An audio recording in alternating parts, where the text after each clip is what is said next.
Welcome back to silent learning. Akhila miss ആണ്. So നമ്മുടെ EVS-ലെ സുനിത ഇൻ സ്പേസ് എന്ന് പറയുന്ന അടിപൊളി ചാപ്റ്റർ ഉണ്ടായിരുന്നു അല്ലെ. കുറെ കാര്യങ്ങളൊക്കെ ഓൾറെഡി നമ്മൾ പഠിച്ചു വെച്ചു. വളരെ ഇമ്പോർട്ടന്റ് ആയിട്ടുള്ള കുറച്ച് കാര്യങ്ങളാണ് ഇന്നത്തെ വീഡിയോയിൽ നമ്മൾ ഡിസ്കസ് ചെയ്യാൻ പോകുന്നത്. നമുക്കറിയാം അല്ലെ, നമ്മുടെ എർത്തിന്റെ അറ്റ്മോസ്ഫിയറിന്റെ പുറത്തുള്ള ആ ഒരു എംപ്റ്റി റീജിയനെയാണ് നമ്മൾ സ്പേസ് എന്ന് വിളിക്കുന്നത്. ആ സ്പേസിലാണ് നമ്മുടെ സ്കൈ ആയിക്കോട്ടെ, നമ്മുടെ സ്റ്റാർസ് ആയിക്കോട്ടെ, സൺ ആയിക്കോട്ടെ, മൂൺ ആയിക്കോട്ടെ, ഇവരെല്ലാവരും എക്സിസ്റ്റ് ചെയ്യുന്നത് ആ സ്പേസിലാണെന്ന് നമുക്കറിയാം അല്ലെ. അപ്പൊ ആദ്യമായിട്ട് നമ്മുടെ സ്പേസിൽ പോയിട്ടുള്ളത് ഫസ്റ്റ് ഹ്യൂമൻ ഇൻ സ്പേസ് എന്ന് പറയുന്നത് ആരാണെന്ന് ചോദിച്ചു കഴിഞ്ഞാൽ നമ്മുടെ ആൻസർ എന്ന് പറയുന്നത് യൂറി ഗഗാറിൻ ആണ്. അപ്പൊ ഈ ഒരു പേര് നമ്മൾ ഓർത്തു വെക്കണം. The first human in space ആരാണെന്ന് ചോദിച്ചു കഴിഞ്ഞാൽ നമ്മുടെ യൂറി ഗഗാറിൻ ആണ്. ഇദ്ദേഹത്തോടൊപ്പം രണ്ട് ഫീമെയിൽസിനെ കൂടെ നമ്മൾ പരിചയപ്പെടുകയാണ്.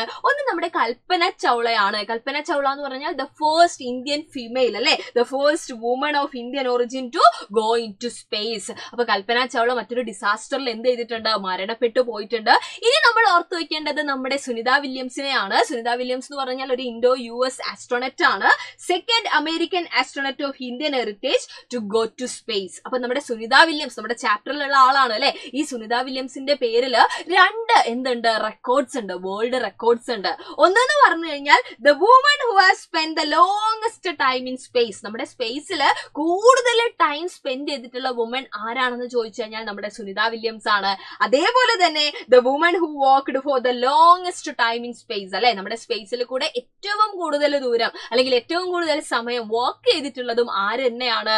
യെസ്, ആ വുമൺ ആരാന്ന് ചോദിച്ചു കഴിഞ്ഞാൽ അവിടെയും നമ്മുടെ ആൻസർ എന്ന് പറയുന്നത് സുനിത വില്യംസ് തന്നെയാണ്. അപ്പൊ ഈ സുനിത വില്യംസിന്റെ നമ്മുടെ സ്പേസ് ജേർണിയുമായിട്ട് ബന്ധപ്പെട്ടിട്ടുള്ള ഒരുപാട് എക്സ്പീരിയൻസ് ഒക്കെയാണ് ഈ ചാപ്റ്ററിൽ ഇനി നമുക്ക് പഠിക്കാനുള്ളത്. അപ്പൊ അതിന് മുന്നേ ആയിട്ട് പ്രധാനപ്പെട്ട ഒരു കാര്യം കൂടെ നമ്മൾ പഠിച്ചു വെക്കുകയാണ്. നമുക്ക് നമ്മുടെ എർത്തിനെ പറ്റി അറിയാം അല്ലെ. എർത്തിന്റെ ഷേപ്പ് എന്താണ് എന്ന് ആരെങ്കിലും ചോദിച്ചു കഴിഞ്ഞാൽ നമ്മൾ പറയും സ്ഫെറിക്കൽ ഷേപ്പ് ആണെന്ന്. ഒരു ബോളിന്റെ ഒക്കെ ഷേപ്പിലാണ് നമുക്ക് നമ്മുടെ എർത്തിനെ നോക്കി കാണാൻ പറ്റുന്നത് അല്ലെ. നമ്മൾ നോക്കുമ്പോൾ അങ്ങനെ കാണുന്നില്ലെങ്കിലും സ്പേസിലൊക്കെ പോയിട്ടുള്ള ആളുകൾ ഫോട്ടോ ഒക്കെ അയച്ചത് പ്രകാരം നമുക്കറിയാം അല്ലെ, ഇതെന്താണ്, ഒരു സ്ഫിയർ ഷേപ്പിലാണ്, നമ്മുടെ ബോളൊക്കെ പോലെ ഒരു സ്ഫെറിക്കൽ ഷേപ്പിലാണ് നമ്മുടെ എർത്ത് എന്ന് പറയുന്നത്. അവിടെ എവിടെയാണ് നമ്മുടെ സ്ഥാനം, അല്ലെങ്കിൽ എവിടെയാണ് നമ്മൾ ജീവിക്കുന്നത് എന്ന് ചോദിച്ചു കഴിഞ്ഞാൽ ഒരിക്കലും നമ്മുടെ എർത്ത് തുറന്നിട്ട് അതിന്റെ ഉള്ളിൽ അല്ലെ, ഒരു ബോളൊക്കെ നമ്മൾ തുറന്നിട്ട് അതിന്റെ ഉള്ളിലാണ് എന്ന് പറയുന്ന പോലെ നമ്മൾ എന്ത് ചെയ്യാറില്ല, പറയാറില്ല. കാരണം നമുക്കറിയാം നമ്മൾ ജീവിക്കുന്നത് എവിടെയാണ്. Yes, we are on the earth അല്ലെ.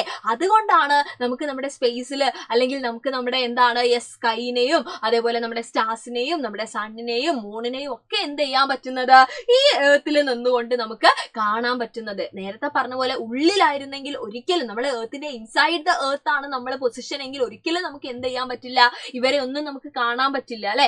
അപ്പൊ എന്റെ മക്കൾ ആലോചിച്ച് നോക്കിയേ, ഇങ്ങനെ പുറത്താണെങ്കിൽ നിങ്ങൾ നോക്കുക, ഒരു ബോളിന്റെ പുറത്തുകൂടെ പോകുന്ന നമ്മുടെ ഉറുമ്പിനെ പറ്റി നിങ്ങൾ ആലോചിച്ച് നോക്കുക. അതുപോലെയാണ് നമ്മൾ എല്ലാവരുടെയും ലൈഫ് എന്ന് പറയുന്നത് അല്ലെ. അപ്പൊ എന്തുകൊണ്ടായിരിക്കും നമ്മൾ വീണു പോവാത്തത്? അതിന്റെ റീസൺ ആണ് നമ്മൾ ഇനി പഠിക്കാൻ പോകുന്ന വളരെ പ്രധാനപ്പെട്ടിട്ടുള്ള ദ ഗ്രാവിറ്റേഷണൽ ഫോഴ്സ് എന്ന് പറയുന്നത്. നമ്മുടെ എർത്തിനൊരു പ്രത്യേകതയുണ്ട്. എർത്തിന്റെ ഇവിടെ ആയിട്ട് എല്ലാം എന്താണ്, പുറത്തുള്ള എല്ലാത്തിനെയും എർത്ത് എന്ത് ചെയ്തോണ്ടേയിരിക്കും, അതിന്റെ സെന്ററിലേക്ക് അട്രാക്ട് ചെയ്തോണ്ടേയിരിക്കും. ആ അട്രാക്റ്റീവ് ഫോഴ്സിനെയാണ് നമ്മൾ ഗ്രാവിറ്റേഷണൽ ഫോഴ്സ് എന്ന് പറയുന്നത്. The gravitational force of earth attracts everything towards itself. That is why we do not fall off അല്ലെ. ആ ഒരു ഒറ്റ റീസൺ കൊണ്ടാണ് നമ്മൾക്ക് ഈസി ആയിട്ട് എന്ത് ചെയ്യാൻ പറ്റുന്നത്, നമ്മുടെ എർത്തിൽ നമ്മുടെ ഭൂമിയിൽ ജീവിക്കാൻ പറ്റുന്നത്. അപ്പൊ അതിന്റെയൊക്കെ റീസൺ എന്ന് പറയുന്നത് ഗ്രാവിറ്റേഷണൽ ഫോഴ്സ് ആണ്.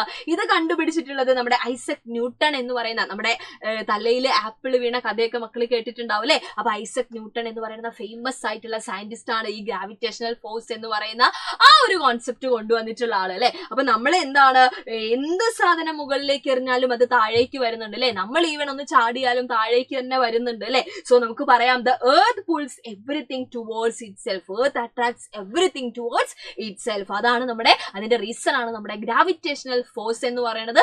അതുകൊണ്ടാണ് നമുക്ക് ഈസി ആയിട്ട് നമ്മുടെ എർത്തിൽ ജീവിക്കാൻ പറ്റുന്നത്. ഇത്രയും കാര്യങ്ങൾ എന്റെ മക്കളെ ഓർത്ത് വെക്കുക. അപ്പൊ നിങ്ങൾക്ക് ഇന്നത്തെ വീഡിയോ ഇഷ്ടപ്പെട്ടിട്ടുണ്ടെങ്കിൽ ലൈക്ക് ചെയ്യുക, നിങ്ങളുടെ ഫ്രണ്ട്സിന് ഷെയർ ചെയ്ത് കൊടുക്കുക. ഇനിയും കുറെ കാര്യങ്ങൾ നമുക്ക് ഈ ചാപ്റ്ററിൽ പഠിക്കാനുണ്ട്. അതൊക്കെ ആയിട്ട് നമുക്ക് വീണ്ടും കാണാം. അതുവരെ എല്ലാവർക്കും thank you so much and by.